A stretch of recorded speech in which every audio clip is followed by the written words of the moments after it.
I'm Grimm, and welcome to Grimm Gabbers, where Grimm gabbers about random things. I'm your host, Grimm, and today's topic is going to be 3 more random paranormal stories featuring my father. Contrary to popular belief, I have one of those. Wow, so shocking. I wasn't stupid this time, and I'm actually standing near the breaker box, so, to set the tone, I'm just gonna, flip this off, and I'll give him the floor.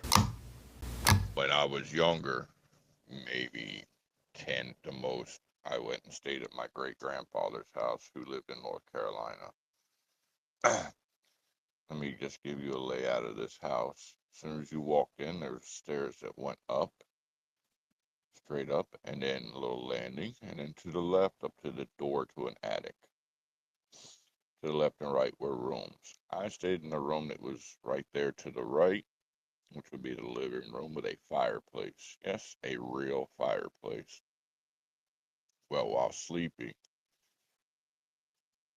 I forget exactly what time, but the fireplace all of a sudden lit up.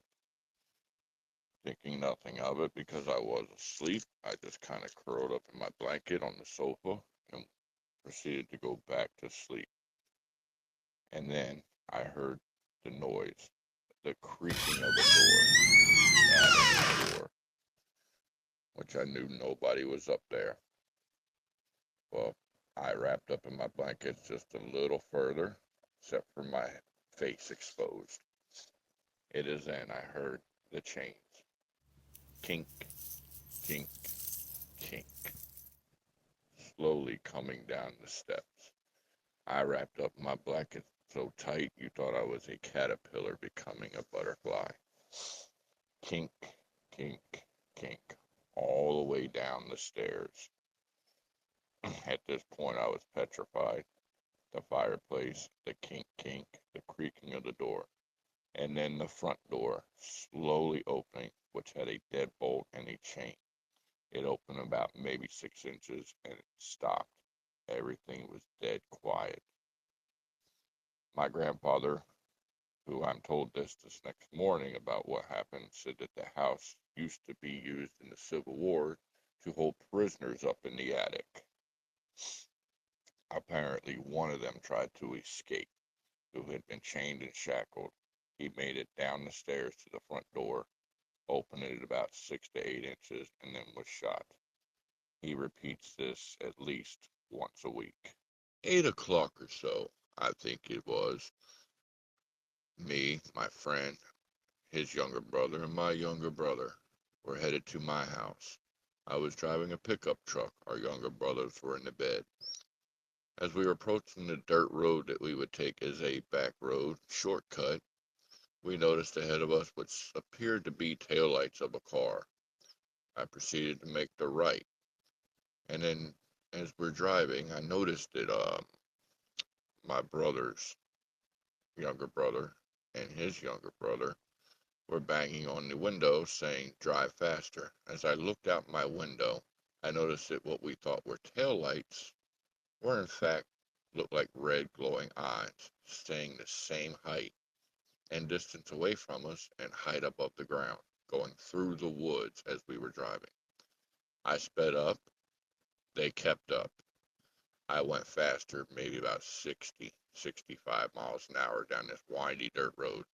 The red glowing eyes stayed the same distance, same height off the ground, same distance away from us, yet kept up with the same speed and pace. I flew down that dirt road and approached a wooden bridge. No railings or anything, just a old rickety wood bridge that crossed the creek. As I flew across it, my brothers and his brothers screaming in the back and my friend in my ear said that the eyes had stopped and then disappeared. We still did not slow down. Today, still can't explain what it was.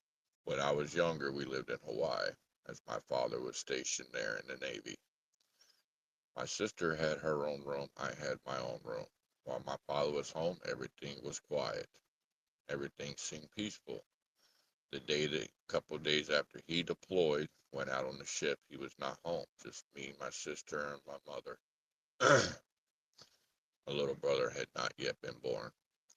The room my sister was in, we all came running to one night as she was in the corner of her bed, pointing at the closet, screaming and crying.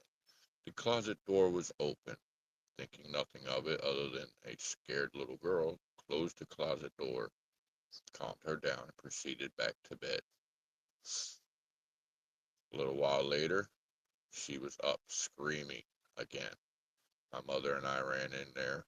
She was screaming in the corner of the bed up against the wall, pointing at the closet again, which was, again, once open. Well, we put a lock on the door, a slide lock, if you will, up high enough where she could not reach it, thinking that she was the one opening the door, just seeking attention, as kids do. Well, as you guessed it, the door was open. My sister was screaming in the corner. We put a latch on the door. Same thing at night. The door was open, latch open, chain open, and the closet door was opened up. My sister screaming in horror, terrified and crying in the corner of her bed.